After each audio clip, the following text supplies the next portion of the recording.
آغاز میں خبر یہ کہ اسلام آباد میں احتجاج کی اجازت کے لیے پی ٹی آئی کی درخواست پر ہائی کورٹ نے فیصلہ محفوظ کر لیا ہے۔ دوران سماعت ایڈوکیٹ جنرل اسلام آباد نے موقف اختیار کیا کہ عدالت کو آرڈر کرنا ہے تو کر دے، ہم اجازت نہیں دے سکتے۔ پی ٹی آئی کے وکیل شعیب شاہین نے کہا، احتجاج کے لیے ہمیں ایسی جگہ دیں جہاں کارکن آ سکیں اور انہیں کوئی مسئلہ نہ ہو۔ ایڈوکیٹ جنرل نے عدالت کو بتایا، جماعت اسلامی اور جے یو آئی کو احتجاج کی اجازت نہیں دی، پی ٹی آئی کو بھی نہیں دے سکتے۔ دفعہ 144 لگا کر پورا اسلام آباد بند کر دیا ہے۔ جسٹس سمن رفعت امتیاز نے کہا، آپ پی ٹی آئی کو پیر کو احتجاج کی اجازت دے دیں۔ ایڈوکیٹ جنرل نے کہا، جماعت اسلامی کا دھرنا طویل ہوا تو اجازت نہیں دے سکتے۔ جسٹس سمن رفعت امتیاز نے کہا، آپ حکومت ہیں، خود کو اتنا بے یار و مددگار ثابت نہ کریں، دشمن سنیں گے تو کیا تاثر جائے گا۔ ایڈوکیٹ جنرل نے کہا، دشمنوں سے تو نمٹ لیں گے، مشکل اپنوں کے معاملے میں پیش آتی ہے۔ وفاقی دارالحکومت اسلام آباد کے ریڈ زون میں سیاسی جماعتوں کے احتجاج سے متعلق تازہ ترین صورتحال جانتے ہیں اے آر وائی کے نمائندے زاہد مشوانی سے۔ بتائیے زاہد، کیا صورتحال ہے ابھی؟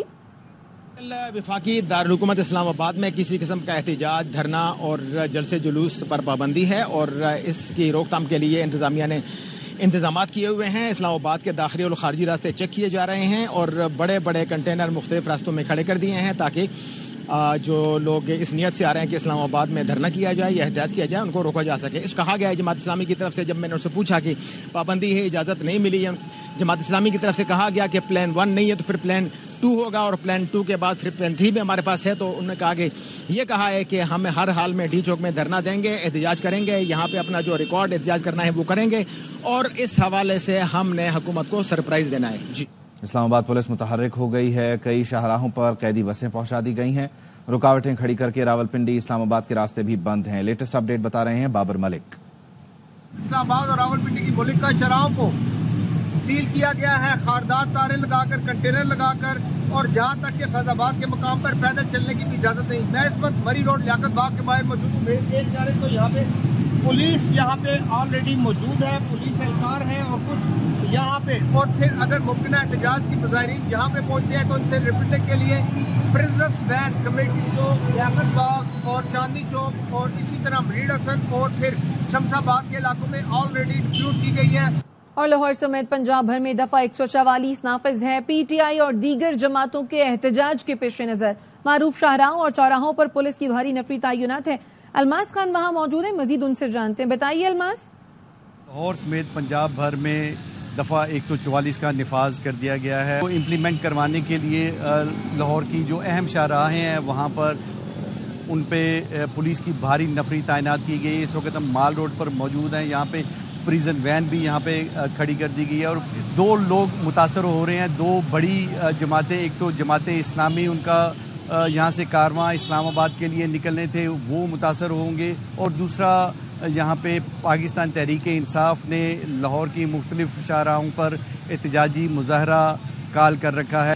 پولیس کا یہ کہنا ہے کہ جب سیکشن 144 امپوز ہوگی تو اگر وہ ایسی حرکت کریں گے تو وہ یقیناً گرفتار ہی ہوں گے۔ جی، مہنگی بجلی، اوور بلنگ اور مہنگائی کے خلاف جماعت اسلامی کا دھرنا شروع ہونے سے قبل ہی پولیس نے پکڑ دھکڑ شروع کر دی۔ گزشتہ رات سے جاری چھاپوں کے دوران کئی رہنماؤں سمیت متعدد کارکنوں کو گرفتار کر لیا گیا۔ اکاڑا میں جماعت اسلامی کے کارکنوں کو اسلام آباد میں دھرنے سے روکنے کے لیے رات بھر پولیس کریک ڈاؤن جاری رہا۔ امیر جماعت اسلامی اکاڑا انجینئر سلمان اظہر شیخ گرفتار ہو گئے۔ ڈاکٹر برہان غنی، عدنان لطیف ایڈوکیٹ، نیاز احمد، جاوید بھٹی اور دیگر کارکن بھی گرفتار کر لیے گئے۔ ملتان میں بھی جماعت اسلامی کے دفاتر اور کارکنوں کے گھروں پر چھاپے مارے گئے۔ پولیس کا کہنا ہے دفعہ 144 نافذ ہے، اس لیے احتجاج نہیں کر سکتے۔ خصوصی طور پر بہت زیادہ چھاپے مارے گئے۔ ہمارے جو قومی اور صوبائی اسمبلی کا الیکشن جن لوگوں نے لڑا ہے، ایون کے جو یو سی لیول پہ لیڈ کرتے ہیں، ان کے گھروں پر بھی چھاپے مارے گئے۔ ہمارا یہ خیال ہے کہ 400-500 سے زائد لوگ گرفتار ہو چکے ہیں۔ ان کے گھروں کو گھیرے میں لے لیا اور فوٹیج بناتے رہے اور بدتمیزی کی گئی۔ چار دیواری کا تقدس جو ہے وہ پامال کیا گیا۔ پنجاب میں یہ پولیس گردی کی بدترین مثال تھی، یہ جو گزشتہ رات گزری ہے۔ یہ سلسلہ آج صبح تک بھی جو ہے وہ جاری رہا ہے۔ ہم اس کی مذمت کرتے ہیں۔ جہاں رکاوٹ ہوگی دھرنا وہیں ہوگا۔ امیر جماعت اسلامی پاکستان حافظ نعیم الرحمان نے اعلان کر دیا، کہتے ہیں ہمیں ہر صورت اسلام آباد پہنچنا ہے، امن برقرار رکھنا حکومت کی ذمہ داری ہے۔ ذمہ داری اب حکومت پر عائد ہوتی ہے کہ وہ امن کو کس طرح سے قائم کرتے ہیں. ہمیں اسلام آباد ہر صورت میں پہنچنا ہے. اسلام آباد کو انہوں نے کنٹینروں سے بند کر دیا ہے، لیکن جہاں پر رکاوٹ ہو وہیں پر دھرنا ہوگا، اور ایک دھرنے کو ہم کئی دھرنوں میں تبدیل کریں گے. جماعت اسلامی اور عوام کے راستے کو روکا نہیں جا سکتا. ہمیں بجلی کی قیمتوں میں کمی چاہیے، ہمیں IPP سے جان چھڑانی ہے، ہمیں تنخواہ دار کے سلیب کو ختم کروانا ہے، ہمیں ٹیکسوں سے جان چھڑانی ہے، ہمیں آٹا، دال، چینی، چائے کے ٹیکس ختم کروانے ہیں، اور ہم عوام کے لیے نکلے ہیں. حکومت کو بتائیں گے کہ انہیں پیچھے ہٹنا. تحریک انصاف نے ملک احتجاج سے پہلے پارٹی رہنماؤں کی گرفتاری کے لیے پنجاب بھر میں چھاپے اور گرفتاریاں جاری کی. راولپنڈی میں سابق وزیر قانون راجہ بشارت، راجہ ناصر، راجہ راشد حفیظ، راجہ ماجد حسین دھنیال اور شہریار ریاض کی گرفتاری کے لیے چھاپے مارے گئے. رات بھر چھاپوں کے دوران پولیس نے 20 سے زائد PTI کارکنان کو حراست میں لیا. جہلم میں بھی متعدد PTI کارکنان گرفتار کر لیے گئے. خانپور میں کریک ڈاؤن کے دوران 10 سے زائد PTI کارکنوں کو حراست میں لیا گیا. فواد چودھری کہتے ہیں جہلم سے PTI کارکنان کی گرفتاریوں کی مذمت کرتا ہوں. پنجاب فسطائیت اور بربریت کا سامنا کر رہا ہے. انشاءاللہ اب سحر ہونے اور ظلم کا یہ سورج ڈوبنے کو ہے. اور کراچی میں شارع فیصل پر کاشف سینٹر میں آگ لگ گئی. فائر بریگیڈ کی گاڑیاں آگ پر قابو پانے کی کوشش کر رہی ہیں. عمارت میں پھنسے لوگوں کو سناکل کے ذریعے نکالا جا رہا ہے. بات کریں گے اپنے نمائندے نذیر شاہ سے. جی نذیر، کیا اپڈیٹس ہیں؟ شارع فیصل کاشف سینٹر کے باہر موجود ہوں، جہاں 9ویں منزل پر کچھ دیر قبل آگ لگی تھی. یہاں فائر بریگیڈ کی کافی تعداد میں گاڑیاں موجود ہیں. یہ اسنارکل سے اس وقت 2 افراد کو ریسکیو کیا جا رہا ہے. کیمرہ مین دکھا سکے اس کو. ابھی سیڑھی کے ذریعے اسنارکل پر موجود جو لفٹر ٹائپ کا ہے اس کے اوپر بٹھایا گیا ہے، جبکہ کیمرہ مین اوپر چھت پر دکھا سکے وہاں مزید افراد بھی چھت پر موجود ہیں، جن کی تعداد بظاہر 8 سے 9 نظر آ رہی ہے. یہاں بہت بڑی تعداد میں ریسکیو ادارے اور دیگر حکام یہاں پہنچ چکے ہیں. آگ ایگزیکٹلی کس جگہ پر لگی تاحال اس بارے میں پتہ نہیں چل سکا. یقینی طور پر جب ریسکیو کا عمل مکمل ہو جائے گا تو اس کے بعد پتہ چل سکے گا. اور یہاں پر ہم دیکھ رہے ہیں کہ اس اسنارکل سے شہری جو اس دفتر میں کام کرنے والا ہے اس کو ریسکیو کیا جا رہا ہے. کتنے افراد موجود ہیں؟ سر ابھی تک اندازہ لگانا مشکل ہے. 5th فلور سے اوپر تک جو ہے اسموک بہت زیادہ ہے، وکٹمز ہیں بالکل ہے، اور میری ٹیم 12ویں فلور پہ کام کر رہی ہے. 5ویں فلور سے لے کر 12ویں فلور تک کام کیا جا رہا ہے. لوگ کافی زیادہ ہیں، یہ ریسکیو اہلکار بتا رہے ہیں. اور یہاں آپ دیکھ سکتے ہیں کہ یہ اسنارکل کے ذریعے ان افراد کو اوپر سے اتارا گیا ہے. اور آگ کے اوپر بتایا جا رہا ہے کہ اس وقت آگ کنٹرول میں ہے، لیکن جو اندر دھواں ہے اور ریسکیو جو رضاکار ہے اوپر وہ کام کر رہے ہیں، اور مزید جو پھنسے ہوئے لوگ ہیں ان کو نکالنے کا سلسلہ جاری ہے. جی معروف تاجر ذوالفقار احمد منگل کی شام سے لاپتہ ہیں. فیملی ذرائع نے بتایا ہے پراچا ٹیکسٹائل، میزان آئل اور کولا نیکسٹ کے مالک ذوالفقار احمد کو کراچی کے ماڑی پور روڈ پر نقاب پوش مسلح افراد نے ڈبل کیبن گاڑی میں بٹھایا. عینی شاہدین نے بتایا مسلح افراد اسلحے کے زور پر ذوالفقار احمد اور دوست کو ساتھ لے کر گئے. گاڑی والوں نے کچھ دیر بعد ذوالفقار احمد کے دوست قیصر کو آگے چھوڑ دیا. ذوالفقار احمد کی فیملی نے گزشتہ روز بھی تھانے میں FIR کے لیے درخواست دی جو درج نہیں ہو سکی. 2 دن بعد ذوالفقار احمد کی بازیابی کے لیے اہل خانہ نے سندھ ہائی کورٹ سے رجوع کر لیا. عدالت نے وفاقی وزارت داخلہ، محکمہ داخلہ سندھ، IG کو نوٹس جاری کر دیے. ذوالفقار احمد کے اہل خانہ کی درخواست پر فریقین سے 30 جولائی تک جواب طلب کر لیا گیا.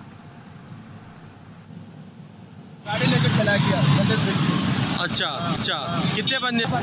4 بندے تھے، ماسک پہنے ہوئے تھے بس. اور کیا کیا لے کے گئے؟ بس. اسپیکر پنجاب اسمبلی ملک احمد خان اس وقت مخاطب ہیں. PTI پارٹی تھی، اب کس نے ایفیڈیوٹ پہلے دیا کس نے بعد دیا وہ ٹیکنیکلٹیز ہیں. Cutting the long story short کہ اب وہ اراکین جو پہلے ایک جماعت کی بنیاد پر اپنا اپوزیشن کا لیڈر یا پارلیمانی لیڈر منتخب کر چکے تھے، it ceases to exist now. تو شور کس بات کا ہے؟ کیا آپ اخبار نہیں پڑھتے؟ کیا آپ عدالت کی کارروائی نہیں دیکھتے؟ کیا آپ الیکشن کمیشن کے احکامات نہیں دیکھتے؟ کیا آپ نے سپریم کورٹ کا آرڈر نہیں پڑھا؟ کیا آپ کو نہیں علم کہ وہ جو پہلی پارلیمانی حیت تھی وہ تبدیل ہو گئی؟ کیا میں کوئی غیر قانونی کام کر سکتا ہوں؟ کیا میں آپ کے گالیاں دینے کے اس ایکٹ کو، جس کو میں بار بار انسسٹ کر کے کہہ رہا ہوں اور اصرار کر کے کہہ رہا ہوں کہ وہ جگہ جو اہل حل و عقد کی جگہ ہے، جہاں پر میرے نزدیک اس کی سینکٹی بہت، اس کی تکریم بہت زیادہ ہے، وہاں پر میں آپ کی اس راؤڈیزم کے مظاہروں کی جیسے اجازت نہیں دے رہا. اسی طرح سے جب آپ کی نشستیں تبدیل ہو گئیں، آپ کی پارلیمانی حیثیت تبدیل ہو گئی، تو پھر آپ کے پاس کس طرح سے وہ office of the leader of the opposition and those perks and privileges رہ سکتے ہیں. تو یہ بھی آپ کو سوچ کر بات کرنی چاہیے جو کوئی بھی بات.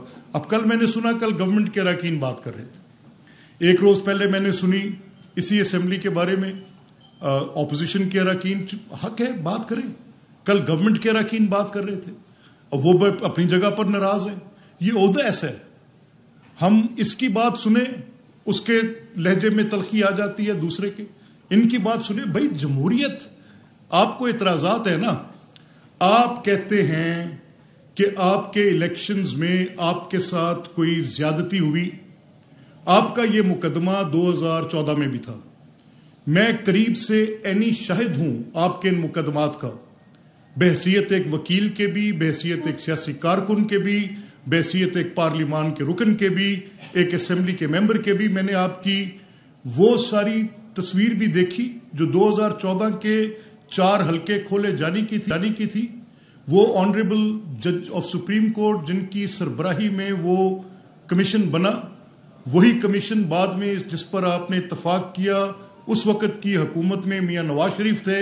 آئی ریممبر وہ کہہ رہے تھے میں جوڈیشل کمیشن بناتا ہوں، ملک کو عدم استحکام کا شکار مت کرو، اس کے اندر فریجلٹی ہوتی ہے، اور یہ فریجلٹی ڈیموکریٹک سسٹم کی اگر خدا نہ خواستہ وہ جو 2014 سے عدم استحکام کی میخیں گڑی ہیں، آج تک سٹیبلٹی نہیں. میں کسی پارٹی کی نمائندگی نہیں کر رہا، میں صرف اس ایوان کی اس وقت سے لے کے آج تک بگڑتی صورتحال کے ذمہ داران کا تعین کر کے بتا رہا ہوں. اور وہ بھی اس لیے کہ یہ ایک طرف سے بات آ گئی، کل آ گئی، انہوں نے کہا جی یہ ہمیں گالیاں دیں گے تو ہم نہیں دینے دیں گے.